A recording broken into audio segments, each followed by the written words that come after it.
아멘. 살아계신 하나님 아버지, 감사와 찬송과 영광을 올려드립니다.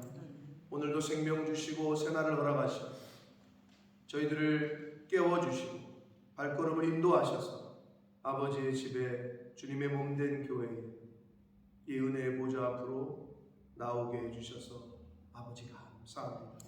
하나님, 이 시간 이 자리에 있는 한 심령들의 마음을 주장하시고 그 영을 주장하시고 눈과 귀와 입술을 주장하셔서 천래의 음성을 들을 때에 아버지의 말씀을 잘 듣고 받아서 오늘 하루를 살아가는 기준이 되게 하시고 그 말씀에 그 감화 감동의 성령의 인도하심을 따라 오늘 한날을 살아가는 저희들 모두가 되게 해 주옵소서.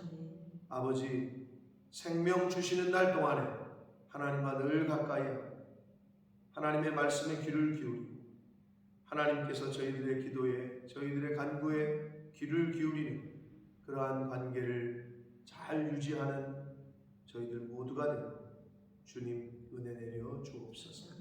예수 그리스도 이름으로 축복하며 기도 올리옵나이다. 아멘. 자, 10장에서는 오늘 본문인 10장에서는 메시아, 즉 예수 그리스도 장차 오실 메시아의 통치를 자세히 언급을 합니다. 그래서 메시아께서 이 땅에 오시면 거짓 목자들을 폐하고 우상을 제거하고 흩어져 있던 하나님의 백성들, 유다 백성들, 에브라임, 유다, 요셉 족속으로 대변되는 믿는 사람들을 다 모아서 대적들을 멸망시키고 또 하나님의 백성들은 하나님이 보호하실 것이다 라는 이야기가 여러 가지 비유의 말씀으로 지금 기록이 되어져 있습니다. 결국 예수 그리스도, 공평과 의의 왕으로 오시는 예수 그리스도의 메시아의 오심에 대한 그 예언의 말씀을 10장에서 하시고 있습니다. 지금 읽으셔서 다 감은 있으실 텐데 제가 보니까 이 본문을 우연의 일치라고 하면 그렇습니다만은 우연이 없기 때문에 정확하게 오늘이 28일이잖아요. 약 만으로 5년 전 2018년 7월 28일 날 오늘 이 말씀을 봤어요. 저희가 날짜가 어떻게 이렇게 딱 떨어지는지 모르겠네요. 18년 오늘 이 말씀을 우리가 이 새벽 예배 때 나갑니다. 만 딱 5년 만에 지금 이 말씀을 다시 저희가 보고 있는데, 자, 한 절씩 보시면서 성령께서 주시는 음성을 함께 듣기를 원합니다. 1절입니다. 봄비가 올 때 여호와 곧 구름을 일게 하시는 여호와께 비를 구하라. 창조주라는 거죠.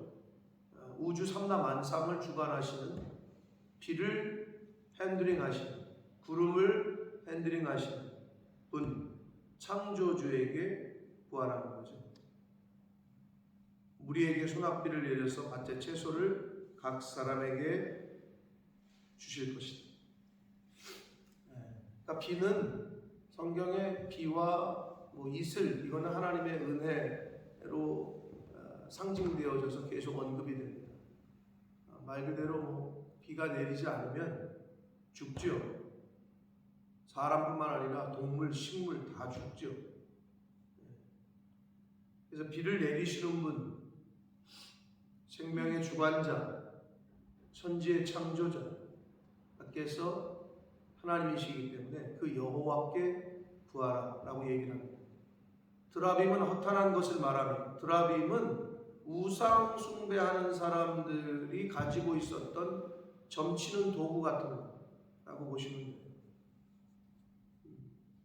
점집에 가면은 각 사람마다 그 역술인들, 무당들, 신접한 사람들이 쓰는 게 있잖아요. 어떤 사람은 콩을 뿌리고, 영화 같은 데 보면 어떤 사람은 쌀을 뿌리고 하더라고요. 그래서 이걸 굳이 우리나라 옛날 어르신들로 말하면 요즘 청년들은 듣도 보도 못했을 말이지. 신주단지. 민주 들어봤어? 신주단지. 들어봤어? 제가 은근히 나이는 어린데 별걸 다 알아듣네. 신주단지. 요즘요, 우리 젊은 세대가 문해력, 유키즈 온더 블럭 보신 분 있어요? 못 보셨어요? 문해력이 무슨 말인지 알아요? 문해력? 문장을 이해하고 해석하는 능력을 문해력이라고 그래요. 근데 말이 안 통한다는 거예요. 부모들도 이 책은 도서관 사서에게 반납해 주십시오. 이렇게 했더니 그 어머니가, 엄마가, 부모가 이거 잘못 이해해가지고 책을 사가지고 갖다 줬대요. 도서관 사서에게 반납하십시오. 근데 그 책을 사가지고 주라는 얘기인가 보다 하고 책을 사서 갖다 줬대. 실제로. 그리고 중식은 없습니다. 중식은 언제 뭘로 합니다. 그랬더니 아니 왜 약 한식을 먹지 중식을 먹냐고 이랬다는 거예요. 청년이. 난 중식 싫은데 왜 중식을 먹냐고. 근데 모르죠 사실은. 민주는 알지 중식. 저녁에 먹는 걸 뭐라 그래? 그쵸? 아마 근데 여기서 큰 애들은 모를 거예요. 조식, 중식, 석식 이런 표현 안 쓰니까. 근데 중식 그러니까 중국 음식 해가지고 아니 한식을 먹지 왜 중식을 먹어? 근데 거기 보고 또 깜짝 놀라는 게 사흘이 며칠이야? 사흘 민주야. 3일? 4일 아니야? 역시 제가 은근히 상식이. 조세호가 자기 진짜 4일인 줄 알아. 사흘을 그때까지도 진짜 자기는 거짓말 안 하고 4일인 줄 알아. 사흘을 다 4일로 알아요. 그러니까 요즘 문해력, 왜냐하면 그 핸드폰이 손바닥에 있는 이 스마트폰 때문에 그 이제 국어교육과 교수님이 나오셔서 하시는 말씀이 너무 심각하다. 긴 글 자체를 안 읽으려고 해요.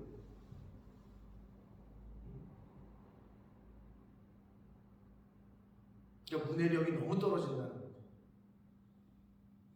그리고 요즘 젊은이들은 기분 나빠, 여러 가지 불편하고 또는 화나고 또는 좀 난감하고 난처하고 이런 표현을 안 쓰고 하나로 다 퉁친대요. 그게 뭔지 아세요? 화장실에서 들어갔는데 볼일을 봤는데 휴지가 없는 걸 몰랐네. 그럼 그 상황이 어떤 상황이에요? 난처한 상황이죠. 난감하고. 근데 다 퉁친다는 거예요. 짜증나. 짜증나로 다 퉁친다는 거예요. 엄마가 상대방이 나를 좀 화나게 했으면 좀 화가 나네 이래야 되는데 짜증난다. 개 짜증나네. 다 짜증나로 퉁친다는 거예요. 모든 감정의 표현. 요즘 젊은이.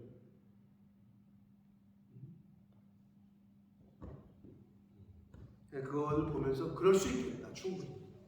그 책을 안 읽는다는 거죠. 그리고 긴 책을 어떤 지문을 읽는 거를 너무 싫어하고. 근데 이제 시대가 그렇게 많이 변한 거죠. 왜냐하면 손바닥에 이게 다 있으니까. 요즘은 영상 시대라 영상으로 다 보니까.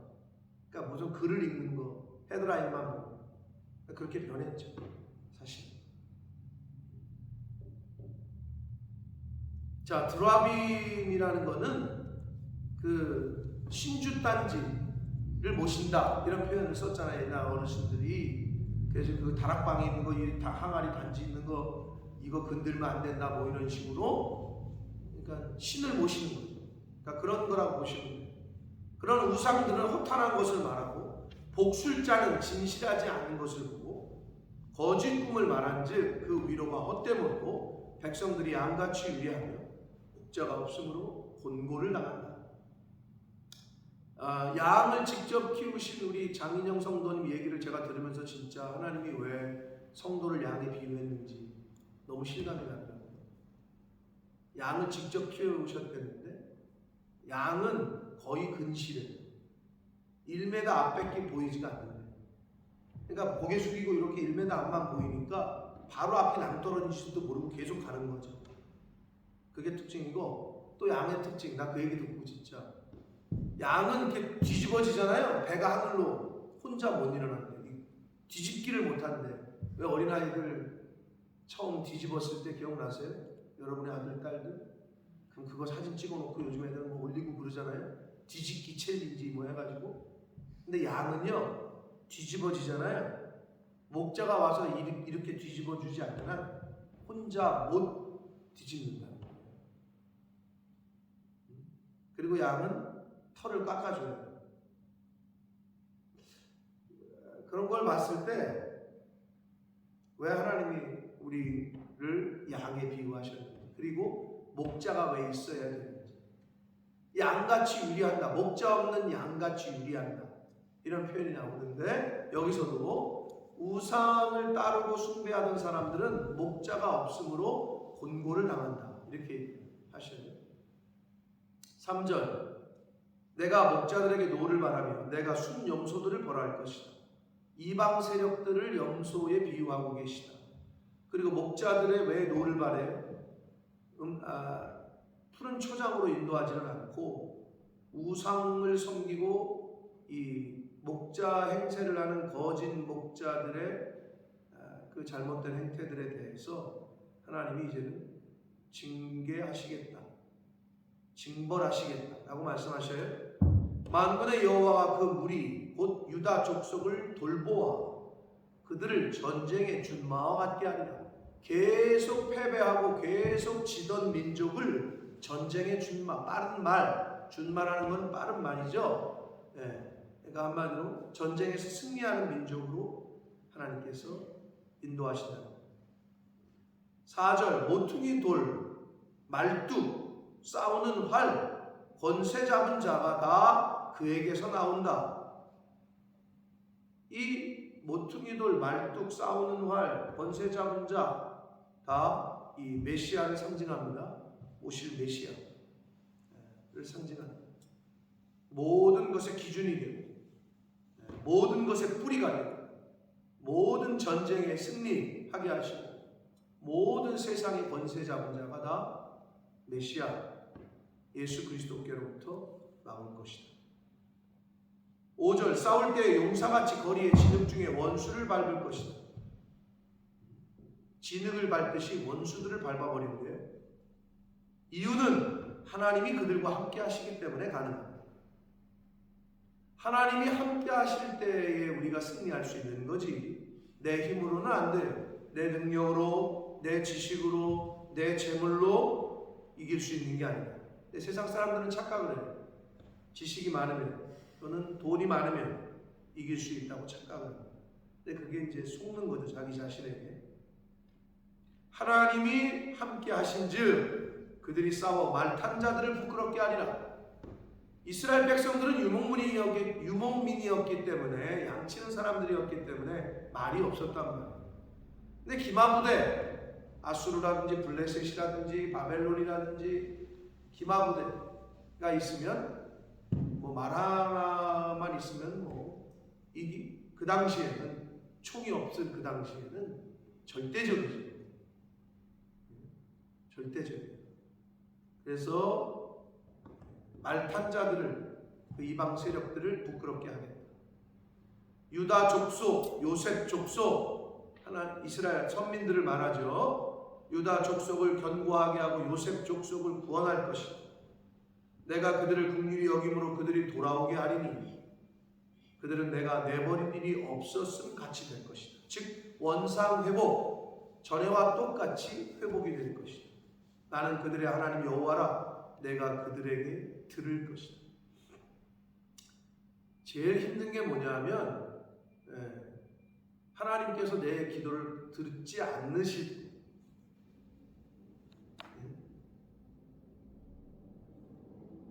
직장 생활할 때 힘든 게 뭐냐면 팀장이 자기의 의견을 전혀 듣지를 않을 때, 사장님이 자기의 의견을 전혀 반영을 안 할 때, 그러면 이제 직장 생활하는 게 힘든 거죠. 똑같이 성도가 기도를 하는데 하나님이 듣지를 않으시는 이유가 있겠죠. 근데 이제는 하나님께서 내가 그들에게 들을 것이다 라고 말씀을 하십니다. 그러니까 관계의 회복을 말하는 거죠. 관계의 회복. 7절, 에브라임이 용사 같아서 포도주를 마심같이 마음이 즐거울 것이요. 자, 유다 족속, 요셉 족속이 남유다를 가리킨다면 에브라임은 북이스라엘을 가리키기 때문에 이스라엘 선민 전체를 가리킨다고 보시면 됩니다. 그들의 자손은 보고 기뻐하며 여호와로 말미암아 마음에 즐거워할 것이다. 하박국 선지자의 고백처럼 하나님 여호와 한 분만으로 만족하는 그러한 때가 올 거라는 거죠. 자, 우상 숭배하는 자들, 거짓 목자들을 징벌하시고 하나님의 선민들을 이제 회복시키겠다는 말씀이 7절까지 있었고 8절부터 마지막 12절까지에서는 이방의 열국 사이에서 하나님의 백성들을 다시 불러 모으고 소집하고 이제 본향으로 인도하고 하나님께서 견고하게 보호하시겠다 하시는 약속의 말씀이 8절로부터 12절까지 기록됩니다. 8절 봅니다. 내가 그들을 향하여 휘파람을 불어 그들을 모을 것은 나팔 소리, 휘파람 소리 하나님이 부르시는 거죠. 목자의 음성을 듣듯이 흩어져 있었던 선민들을 모을 것은 내가 그들을 구속하였기 때문입니다. 예수 그리스도를 통해서 핏값으로 사신 하나님의 백성들을 이제 모으신다는 거예요. 그러니까 그 구속의 피가 나와 아무리 상관이 없다. 한 자들은 모아지질 않아요. 불러도 듣지 않아요. 오지를 않아요. 그러나 그 예수 그리스도의 구속의 피가 나를 대신한 피다라고 믿고 영접한 사람들은 모이는 거예요.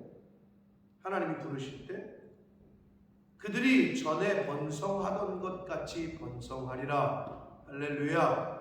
하나님께서 부르셔서 그들이 전에 번성하던 것처럼 번성하게 하시겠다. 이 약속의 말씀을 하십니다. 9절, 내가 그들을 여러 백성들 가운데서 흩으려니와 그들이 먼 곳에서 나를 기억하고 그들이 살아서 그들의 자녀들과 함께 돌아올지라. 물론 이거는 남은 자들이 돌아오는 거지. 완전히 하나님을 떠나서 세상으로 간 사람들은 돌아오지 못하죠. 바벨론 포로 끝나고 나서 하나님이 고향으로 돌아오게끔 하셨는데도 바벨론에 남아 있었던 사람들도 있다 그랬어요. 분명하게 광복이 됐는데도 자기 의지에 따라서 덕혜옹주 같은 분은 오고 싶어도 못 왔고 당시의 정치적인 상황에서 고국으로 돌아오고 싶어도 못 돌아오는 일도 있었지만 본인들이 의지적으로 남아서 일본에 산 사람들도 있다. 왜? 다 자리를 잡았기 때문에. 자리 잡고 돈 잘 버는데 내가 가서 또 뭐 할 거야? 맨 땅에 다시 헤딩해? 싫어. 그러니까 안 돌아가. 비슷한 거예요. 남은 자들, 그들이 살아서 그들의 자녀들과 함께 돌아올 것이다. 이거는 과거의 이야기도 되지만 미래의 이야기도 됩니다. 이스라엘 백성이 그걸 반복을 하잖아요. 회개하고 다시 우상 숭배하고, 죄 짓고 다시 또 하나님께 돌아오고, 이걸 반복을 해요. 그러니까 이 구절의 말씀은 과거의 이야기도 되지만 미래의 이야기도 된다. 10절, 내가 그들을 애굽 땅에서 돌아오게 하며 그들을 아수르에서부터 모으며 길르앗 땅과 레바논, 요단 동편이 길르앗이고 레바논은 요단 서편의 북서쪽에 있는 곳이었고 그들을 이끌어 가리니 그들이 거할 곳이 부족할 것이다. 그러니까 너무 번성해가지고 이제 막 넓힌다는 거예요. 지경을. 가나안 땅에서부터 계속 넓히신다는 거죠. 풍부와 번성을 의미합니다. 11절 내가 그들이 고난의 바다를 지나갈 때 하나님의 백성들이 고난의 바다를 지나갈 때 바다 물결을 치니 1차적으로는 홍해 바다가 기억나는 거죠. 출애굽 시켜가지고 도망쳤는데 나오라고 해서 나왔는데 홍해 바다가 떡하니 뒤에서는 애국 군대가 쫓아오고 진퇴양난. 그런데 물결을 치셔서 홍해 바다를 가르셨습니다. 나일의 깊은 곳이 다 마르겠고 아수르의 교만이 낮아지겠고, 나일의 깊은 곳은 애굽을 상징하고 아수르의 교만이 낮아지겠고 애굽의 규가 없어질 것이다. 규는 통치권을, 지휘봉 같은 걸 의미한다고 했어요. 그러니까 그들의 권력들이 다 무너질 것이다. 자, 그런데 여기서 고난의 바다를 지나갈 때 가나안 땅에 들어가려면 반드시 거쳐야 되는 게 있었으니 고난의 바다였어요. 저와 여러분이 하나님 나라에 가려면 고난의 바다를 반드시 거쳐야 돼요.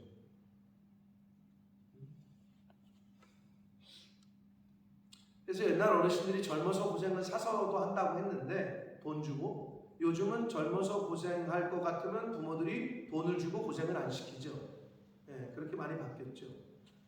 돈 주고 뭐 군대 가는 거 빼주고, 돈 주고 뭐 어려운 거 안 시키려고 하고, 그러니까 자식들이 다 망하는 거죠.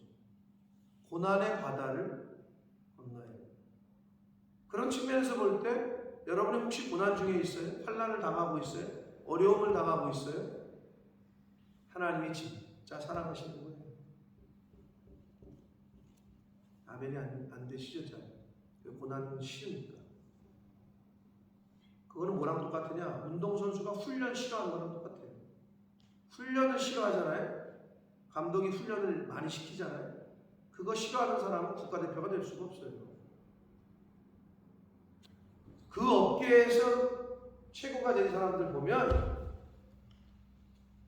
그 힘든 고난을 다 이겨내는 거예요. 연예인들이 얼마나 보세요.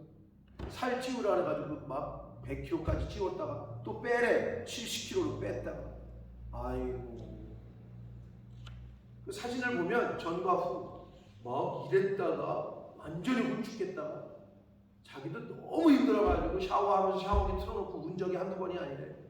여러분, 그냥 되는 거 없어요. 어떻게 그냥 되겠어요? 무명이 15년, 10년씩 막 길고, 그 얘기 하더라고요. 남궁민이라는 배우 아세요? 남궁민? 몰라요? 있어요. 그런 배우가. 연기 대상까지 타고 한 배우가 있어. 무명 때 뭐 NG가 나면 다, 내 신도 아닌데 NG가 나면 다 네가 재수가 없어가지고 지금 NG가 난다. 그리고 조세호 옆에서 거들더라고. 뭐라 그러냐면 자기 이렇게 찍는데 바람에 조명이 넘어졌대. 조세호 너 때문에 그런 거 아니시? 자기 너무 어이가 없어. 아니 나는 가만히 있는데 왜 조명이 바람에 쓰러진 게 나 때문이야? 막 쌍욕을 해가면서 그 시절을 다 참고 견디니까 더러워서 못 해먹겠네 해고 그만뒀으면 지금의 남궁민 씨나 지금의 조세호가 없는 거죠. 어느 분야나 똑같아요. 어느 분야나. 하물며 성도는 아니 그냥 되냐고. 그러니까 환난 당할 때 기뻐하고 고난 당할 때 즐거워하라. 하나님이 우리를 업그레이드 시키시려고 하는 거예요. 근데 그 시험을 통과를 해야 되는데 매번 똑같은 시험이 오는 것 같다라고 여겨지시는 분들은 잘 돌아보세요.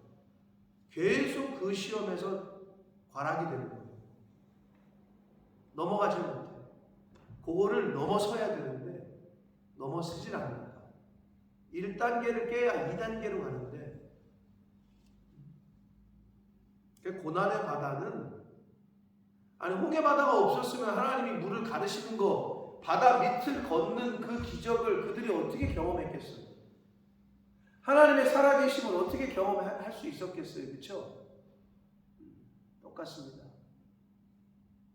정말 어떤 내가 해결하지 못할 일이 있을 때 그때는 어차피 내가 해결 못하니까 하나님을 쳐다보시고 하나님만 바라보시고 하나님에게 의지하시고 그 믿음을 보여드리라고.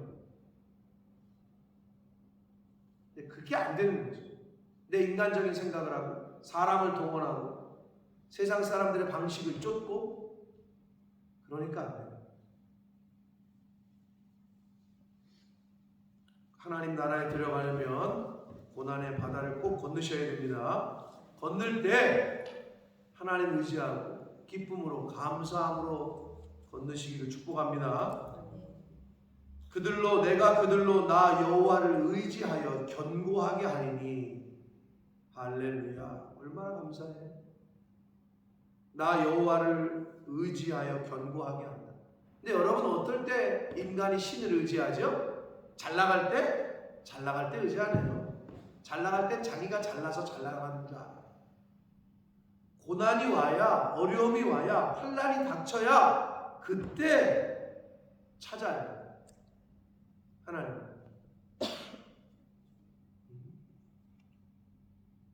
그러면 하나님께서는 그 고난을 통해서, 환난을 통해서 하나님을 찾게 하고 의지하게 해서 그의 신앙이 이제 좀 견고하게끔 하시겠다는 거예요.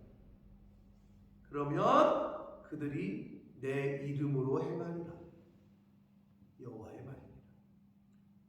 무슨 일을 하든지 무엇을 하든지 먹든지 마시든지 하나님의 이름으로 하나님을 위하여 하시는 저와 여러분 되시길 축복합니다.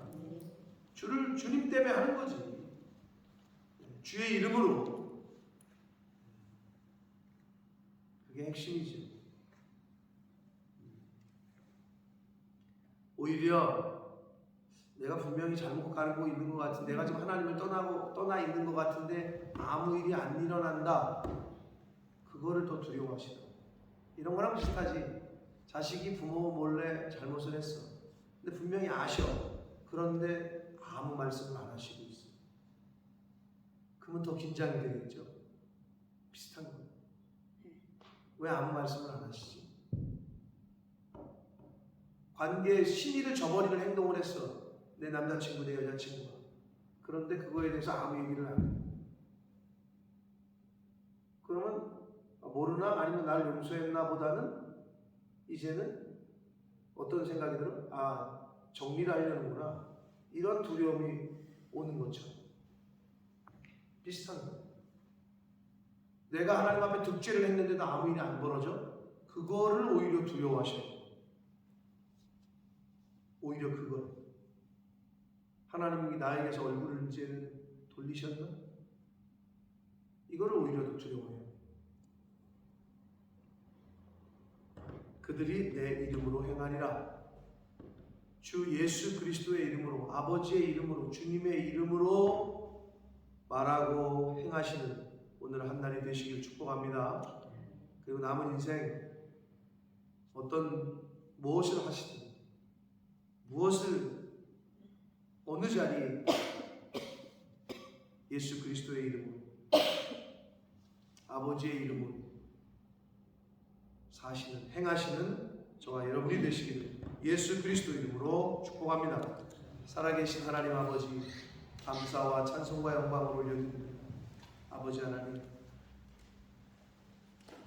고난의 바다를 건너야 가나안 땅을 갈 수 있었습니다.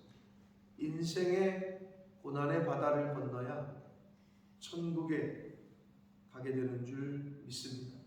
아버지, 인생 가운데 당하고 만나는 어려움과 환난과 고난들, 그것들이 없을 수 없을진데 과연 나는 어떻게 대처를 하는지, 하나님을 믿는 믿음으로 대처하는지, 아니면 내 감정과 내 기분으로 또 세상의 방법으로 대처를 하는지, 나라는 나를 되돌아보게 하시고